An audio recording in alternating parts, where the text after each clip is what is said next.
دوستو، آج اگر ہم اپنے معاشرے کی طرف نظر دوڑا کر دیکھیں تو ہمارا معاشرہ جو ہے وہ تباہی کے دہانے پر کھڑا ہے۔ ہمارا نوجوان جو ہے وہ برائیوں میں پھنسا ہوا ہے،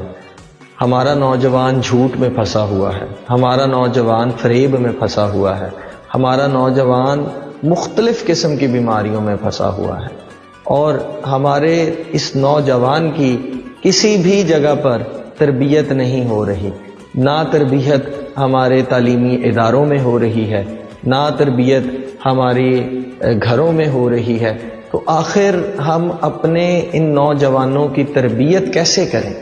تو ناظرین، میری آپ سب لوگوں سے گزارش ہے کہ اپنے گھروں میں، اپنے اداروں میں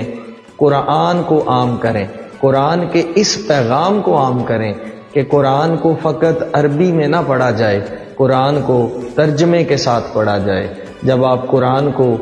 حدیث کو مکمل ترجمے کے ساتھ پڑھیں گے، آپ سب سے پہلے یہ دیکھیں گے کہ آپ کا رب آپ کو کہہ کیا رہا ہے، آقا کریم آپ کو کیا بتا رہے ہیں۔ تب تک آپ کو ان باتوں کی سمجھ نہیں آئے گی۔ تو میری آپ سے گزارش ہے کہ قرآن کو عربی کے ساتھ ساتھ ترجمے میں بھی پڑھیں، تاکہ آپ کو یہ پتہ چلے کہ آپ کا رب آپ کے ساتھ گفتگو کیا کر رہا ہے۔ اور جب ہم اس مقام پر پہنچیں گے، چیزوں کو خود پڑھنا شروع کریں گے، تو تب ہم خود میں بھی تبدیلی لے کے آئیں گے، اور خود میں تبدیلی آنے کا مطلب ہمارا معاشرہ جو ہے وہ بہتری کی طرف آئے گا۔